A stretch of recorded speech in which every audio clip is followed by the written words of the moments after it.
할렐루야. 오늘도 온 땅을 창조하시고 또 우리의 삶을 운행하시는 우리 하나님을 찬양합니다. 우리 함께 기도하심으로 예배로 나아가겠습니다. 사랑과 은혜가 풍성하신 하나님, 우리에게 가장 좋은 것을 베푸시고 온 땅을 창조하시고 우리를 오늘도 인도하시는 주님을 우리는 신뢰함으로 나아갑니다. 하나님, 온 땅의 피조 세계가 또 죄로 물들어가고 있는 이 어두운 세상 가운데서도 여전히 하나님의 선하심은 빛이 남을 우리는 깨닫습니다. 하나님, 이 어두운 땅 가운데서도 하나님이 우리를 이 땅에 부르신 우리가 사명을 기억하게 하시고 이 땅에 빛과 소금으로 살아내는 귀한 우리 모든 성도님들 되게 하여 주시옵소서. 오늘도 그렇게 살 수 있는 새 힘과 지혜를 허락하여 주시옵소서. 오늘도 주님을 의지하며 나아갑니다. 감사드리며 예수 그리스도의 이름으로 기도드립니다. 아멘.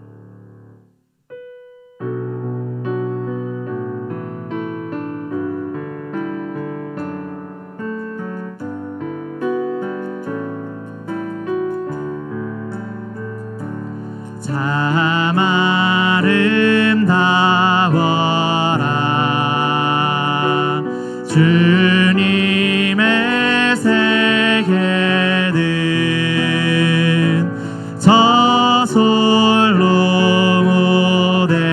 옷보다 더 고운 백합화 주 찬송하는데 저 맑은 새소리 내 아버지의 지으신 그 솜씨 깊도다. 참 아름다워라 주님의 세계는 저 아침에 와 저녁 놀 밤하늘 빛난 별 망망한 바다와 내 푸른 보물이 다 주 하나님 영광을 잘 드러내도다. 참 아름다워라 주님의 세계는 저 산에 부는 바람과 잔잔한 시냇물 그 소리 가운데 주 음성 들리리. 주 하나님의 큰 뜻을 나할 듯하도다.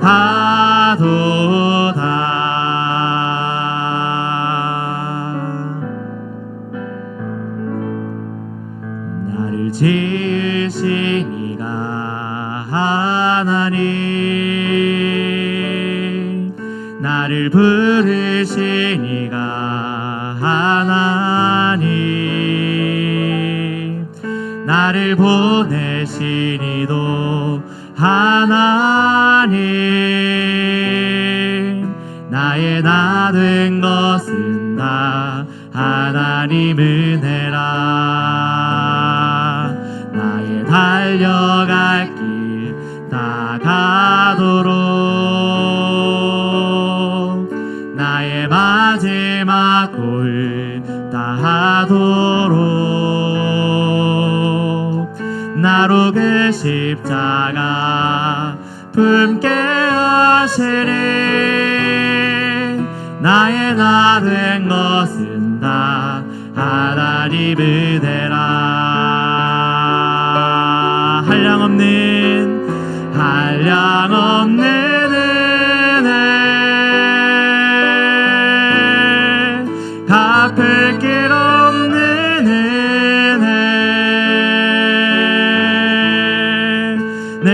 삶을 애워싸는 하나님의 은혜 나 주저함 없이 그 땅을 밟음도 나를 붙드시는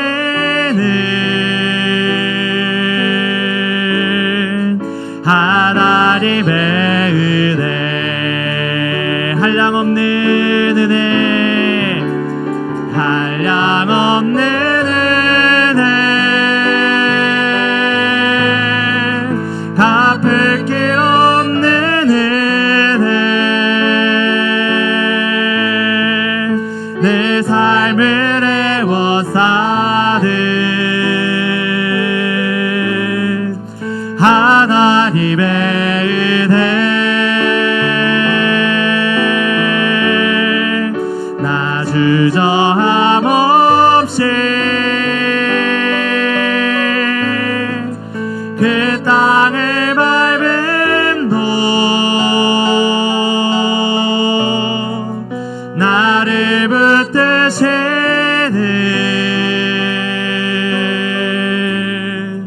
하나님의 은혜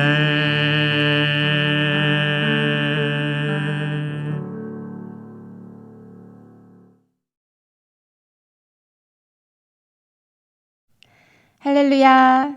이 아침 이 자리에 나오신 구독교회 성도 여러분들을 사랑하고 축복합니다. 오늘 본문은 사도 바울의 선교 철학과 자기 절제의 삶을 가장 강하게 보여주고 있는 본문입니다. 바울은 복음은 절대 타협하지 않으면서도 사람들에게는 최대한 가까이 다가간 사람이었습니다.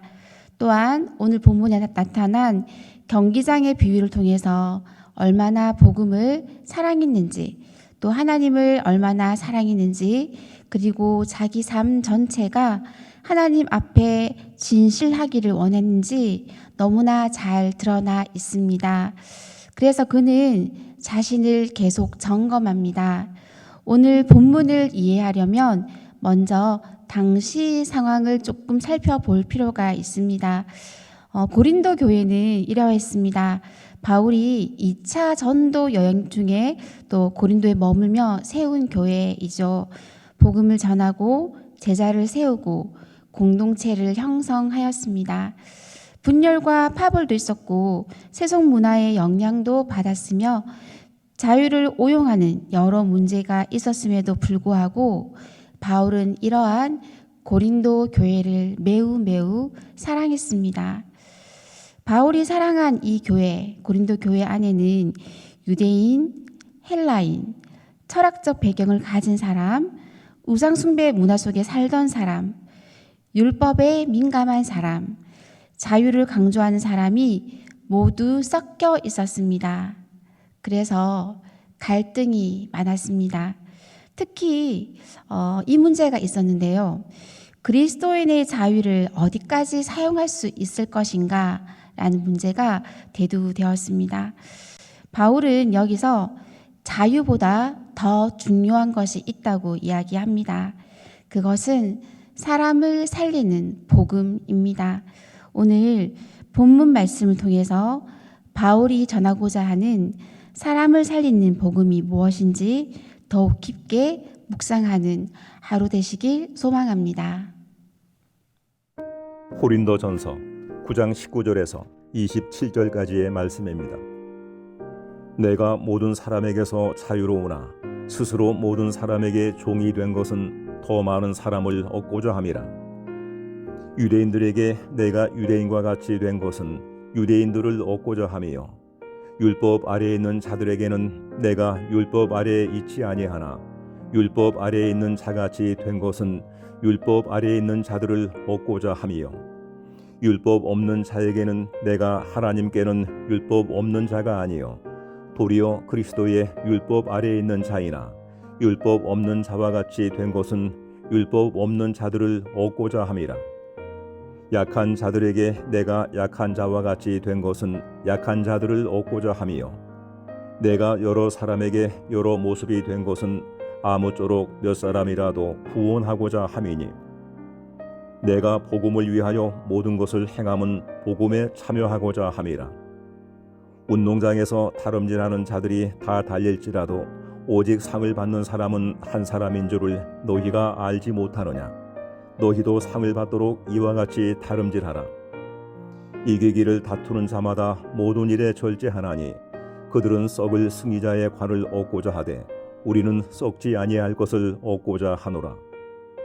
그러므로 나는 다름질하기를 향방 없는 것 같이 아니하고 싸우기를 허공을 치는 것 같이 아니하며 내가 내 몸을 쳐 복종하게 함은 내가 남에게 전파한 후에 자신이 도리어 버림을 당할까 두려워함이로다.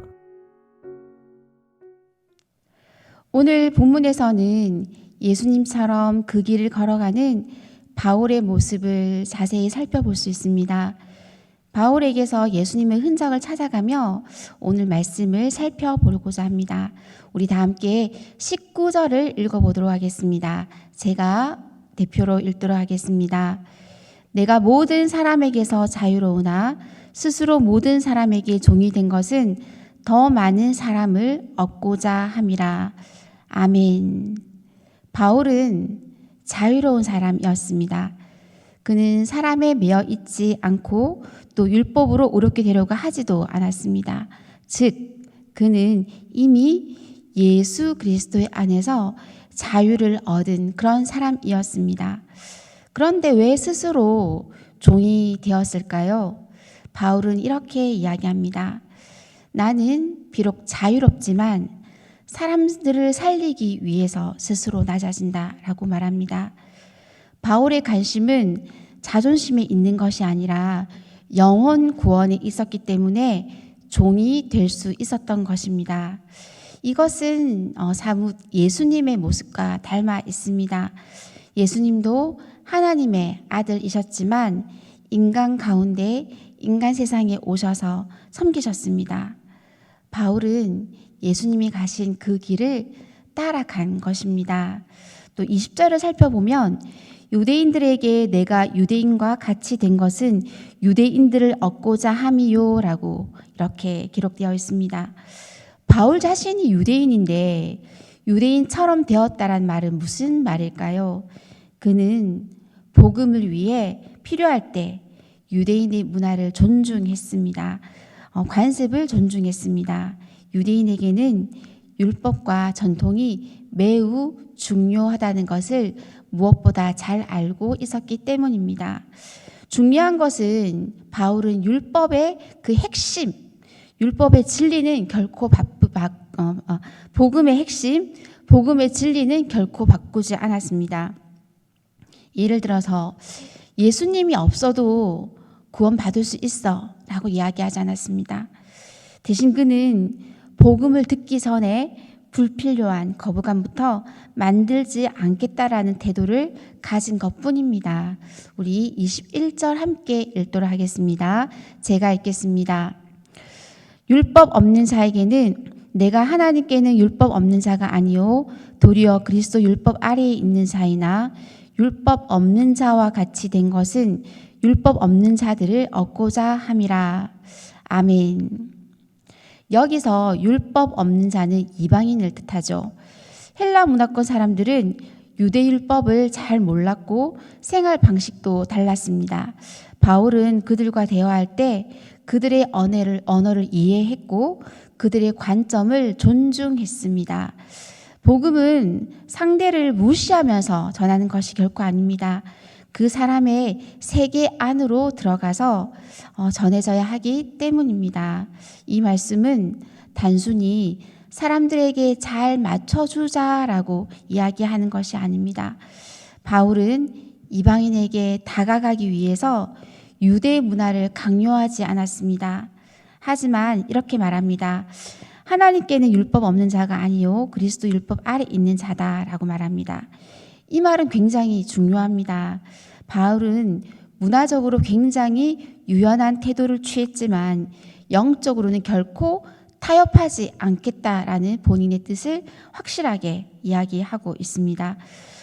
즉 죄까지는 따라가는 것이 아니고 세속화된 것도 아니며 진리를 버린 것도 아닙니다. 그는 오히려 사람에게 다가가기 위해서 불필요한 장벽을 제거한 것뿐입니다. 22절도 마찬가지입니다. 22절에는 약한 자들에게 내가 약한 자와 같이 된 것은 이라고 표현되어 있습니다. 여기서 약한 자는 믿음이 약한 자를 뜻하겠죠. 예를 들어서 우상 제물 문제로 마음이 어려운 자, 혼란스러운 사람, 양심이 쉽게 흔들리는 사람, 아직 믿음이 성장하지 못한 사람이 이 약한 자에 들어갈 것입니다. 바울은 그들을 바라보면서 그 정도도 못해? 그 정도도 이해를 못해? 라고 하지 않았습니다. 오히려 그들을 기다려주고 맞춰주고 배려했습니다. 왜냐하면 바울이 아는 예수 그리스도의 사랑은 상대를 억누르는 것이 아니라 세워주는 것이기 때문입니다. 여러 사람에게 여러 모습이 된 것은 아무쪼록 몇 사람이라도 구원하고자 하는 바울의 그런 놀라운 사랑이 있었기 때문입니다. 위선이나 가면이나 사람 비위 맞추기가 결코 아닌 것입니다. 여기서 핵심은 상대가 복음을 들을 수 있도록 내 자신을 낮춘다는 것에 있습니다. 사실 이 모습은 또 예수님의 모습과 닮아 있죠. 예수님은 어부에게는 어부의 언어로, 농부에게는 씨 뿌리는 비유로, 병든 자에게는 치유함으로, 또 죄인에게는 용서로 다가가셨습니다. 바울도 예수님처럼 자세를 낮춰서 눈을 높이를 낮춰서 예수님처럼 그 길을 걸어간 것입니다. 바울은 여기에서 단순히 열심히 전도하자라는 것을 뜻하고 있지만은 않습니다.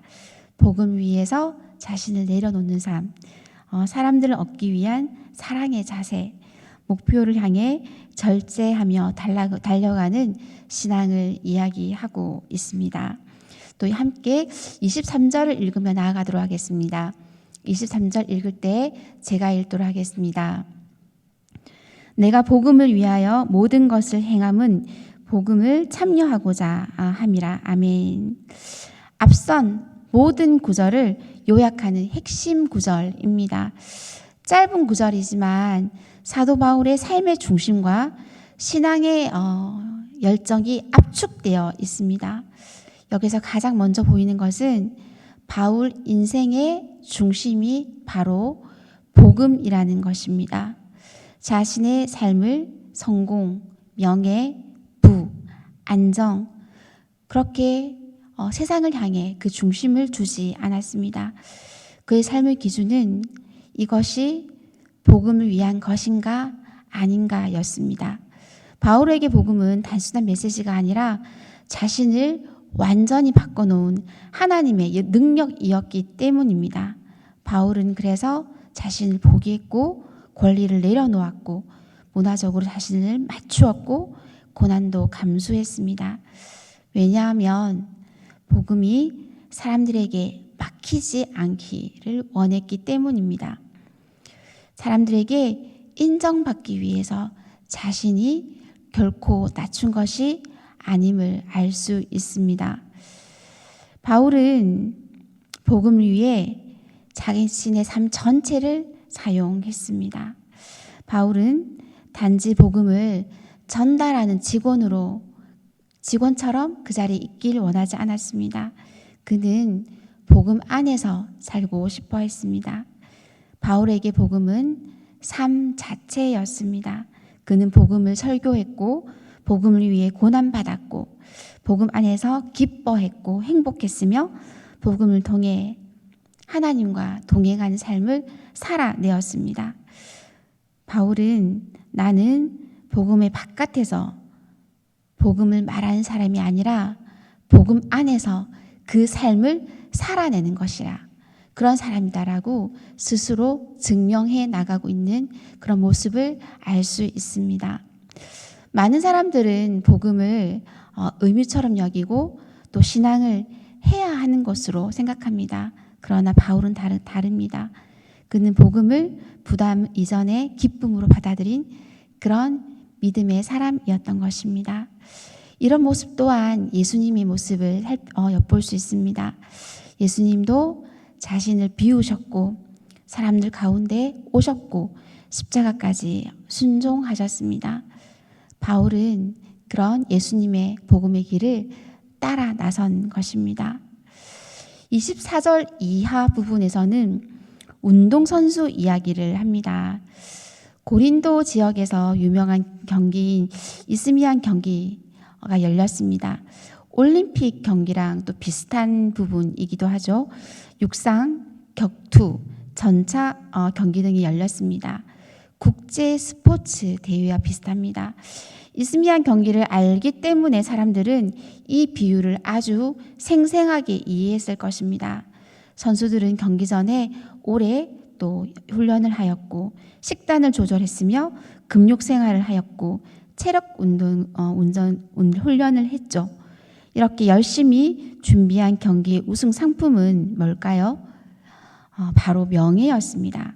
우승자들은 월계관, 소나무관 같은 면류관을 받았죠. 하지만 이것은 시간이 지나면 말라버립니다. 그래서 바울은 이렇게 말합니다. 그들은 썩을 면류관을 얻고자 하지만 우리는 썩지 아니할 것을 얻고자 한다. 세상의 영광은 사라지지만 하나님 나라의 상은 영원하다는 뜻입니다. 고린도 사람들은 선수들의 훈련 경기의 긴장감, 또 우승을 향한 절제를 너무나 잘 알고 있었습니다. 그래서 바울은 신앙도 그러하다라고 이야기합니다. 목표 없이 살지 말고 절제하며 끝까지 달려가며 영혼을 바라보라라고 이야기합니다. 고대 선수들은 자기 영광을 위해 절제했지만 바울은 하나님과의 복음을 위해 절제한다라고 말합니다. 신앙의 절제는 하나님 사랑과 복음을 위한 헌신에서 나오는 것입니다. 우리 마지막 27절을 같이 읽어보도록 하겠습니다. 제가 읽도록 하겠습니다. 내가 내 몸을 쳐 복종하게 함은 내가 남에게 전파된 후에 도리어 자신이 도리어 버림은 당할까 두려워함이로다. 아멘. 여기서 쳐라는 단어 원어적으로 어떤 뜻이냐면 눈 밑을 이렇게 가격한다는 그런 뜻입니다. 저는 원어를 알기 전에는 내 몸을 쳐라고 했을 때 내 무릎을 치든 종아를 치든 나를 꿇어 엎드리게 한다라고 생각했는데 원어는 내 눈밑을 친다라고 표현이 되어 있습니다. 내 눈으로 보여진 욕망, 내 눈으로 보여진 충동, 내 눈이 담게 되는 더러운 행동들, 이런 것들을 내 눈을 쳐서 보이지 않게끔 한다는 뜻이었습니다. 나의 욕망과 나의 본능을 그냥 따라가지 않겠다라는 그런 의지였던 것입니다. 왜 그렇게 했을까요? 나는 내 욕망을 나를 지배하게 두지 않을 것이라는 바울의 다짐이 이 말씀 속에 들어있는 것입니다. 즉 바울은 몸이 영혼을 끌고 가는 것이 아니라 하나님께 순종하는 삶, 내 몸을 쳐, 눈밑을 쳐서 주님만을 바라보게 하는, 세상의 헛된 것을, 세상 헛된 욕망을 바라보지 않게 하는 그런 순종한 삶을 살고자 했습니다. 왜 이렇게까지 바울은 절제를 강조했을까요? 바울은 인간 안의 연약함을 너무나 잘 알고 있었기 때문입니다. 사람은 순간의 욕망에 흔들리고 교만해지고 또 익숙한 속에서 무너지는 존재임을 바울은 너무나 잘 알고 있었기 때문입니다. 그래서 그는 스스로를 방치하지 않았습니다. 남에게 복음을 말하면서 자기의 삶은 무너지는 것을 두려워한 것입니다. 이것이 바울의 두려움입니다. 그는 설교만 잘하는 사람, 지식만 많은 사람, 말과 삶이 다른 사람이 되기를 원치 않았습니다. 복음을 전하는 입술과 복음에 순종하는 삶이 함께 가기를 원했습니다. 말씀을 마무리하고자 합니다. 그는 복음을 사랑했고 하나님을 사랑했고 자신 삶 전체가 하나님 앞에 진실하기를 원했습니다. 그래서 그는 자신을 늘 철저하게 계속 점검했습니다. 어떤 사람들은 은혜를 받았으니 편안하게 아무렇게나 살아도 된다라고 생각합니다. 그러나 바울은 은혜를 받은 사람이기에 더 하나님께 자신을 드린다라고 합니다. 이 말씀은 우리에게도 똑같이 적용됩니다. 은혜를 받았으니 그냥 그대로 살아도 되나? 아닙니다. 바울처럼 늘 절제하며 내 눈을 쳐서 하나님만을 집중하게 하는 그런 삶을 살아내야 할 것입니다. 오늘 하루도 또 내 삶 속에서 예수의 흔적이 있기를, 예수의 향기가 드러나기를 축복하며 기도하며 나아가도록 하겠습니다. 기도하시겠습니다. 오늘 말씀을 통해서 제 삶을 다시 돌아보게 하시니 감사합니다. 자유를 가지고도 스스로 종이 되었던 사도 바울처럼 저도 제 권리와 편안함보다 복음과 사람의 영혼을 더 사랑하게 하여 주시옵소서. 주님, 저는 종종 제 생각과 방심만 앞세우고 사람을 이해하기보다 판단하며 섬김보다 인정받기를 원했습니다. 그러나 예수 그리스도께서는 낮아지셔서 우리 가운데 오셨고 끝까지 사랑으로 다가오셨습니다. 저도 사람들의 자리로 내려갈 수 있도록 주님 도와주시옵소서. 제 마음과 욕망을 주님 앞에 올려드립니다. 게으름과 교만, 자기 중심성과 흔들린 욕망이 저를 끌고 가지 못하도록 주님 도와주시고 성령 안에서 자신을 절제하며 거룩함에 따라 살아가게 해 주시옵소서. 남에게 복음을 말하면서 제 삶은 무너지는 사람이 되지 않게 하시고 말과 삶이 함께 복음을 증거하게 하여 주시옵소서. 모든 것이 예수 그리스도 이름이 드러나게 하시고 제 삶이 주님의 영광이 되기 위해 주님 나아가게 도와주시옵소서. 이 모든 말씀 살아계신 예수 그리스도의 이름으로 기도드립니다. 아멘.